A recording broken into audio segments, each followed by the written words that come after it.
Welcome to part 2 of the TouchMix Auto Mixer training. In the last video, we got the Auto Mixer up and running on a number of open microphones and a panel discussion. Now, let's take a look at how to fine-tune it.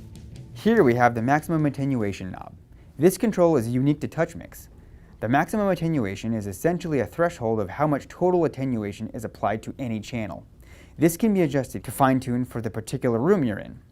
At its default setting of 60 dB, the Auto Mixer is going to apply up to, but no more than, 60 dB of attenuation to any channel included in the Auto Mix.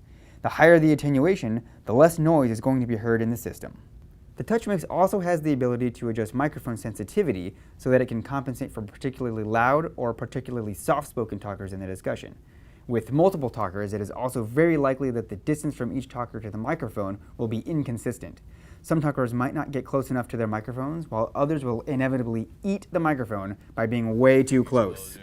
By moving the sensitivity knob from its nominal value, the signal from that channel will appear to be higher or lower, and the Auto Mixer will be more or less sensitive to the channel. Now the Auto Mixer will react accordingly for those particularly loud or soft talkers. There may be instances where you need the Auto Mixer to compensate for sudden peaks in a channel's audio. Let's say that you notice a panelist is about to sneeze. Being a consummate professional, you bring down the fader for that channel. Now the sneeze isn't heard in the system, but the Auto Mixer is still going to reduce the level of any active talker's microphones. The answer is to engage the follow fader control. This control tethers the sensitivity to the channel fader. Now, bringing down the channel fader will also reduce the sensitivity, and the sneeze will not affect the mix. Just remember to sanitize that microphone before you put it away. And next to the sensitivity control is the metering mode control. Here, you can set the metering mode to show the channel level and applied gain of the Auto Mixer, or just the applied gain. Now let's say you have a few aux mixes. Maybe some floor monitors have been set up for your panelists, and the moderator is using a pair of in-ears. The Auto Mixer will affect any aux mixes that are assigned post-fader, but will not affect pre-fader aux sends. In fact, the Auto Mixer is not going to have any effect on signal routing or processing that might be applied to the channels. Put simply, the Auto Mixer is just writing the gain on channels assigned to it.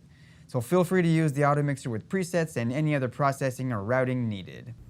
Now, let's get into using the Auto Mixer for musical applications. Yep, you heard that right. Auto Mixer on instruments? Let me explain. Now, we mentioned at the top of the first video that an Auto Mixer is not going to mix a live band by itself.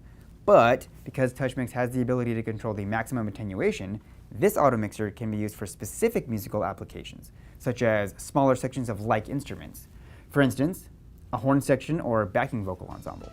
For musical applications like this, the Auto Mixer works best when set to a much lower maximum attenuation, typically between 3 and 6 dB.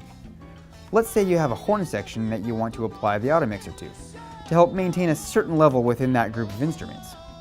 Assign all of your horn channels to the Auto Mixer and set the maximum attenuation to 3 dB.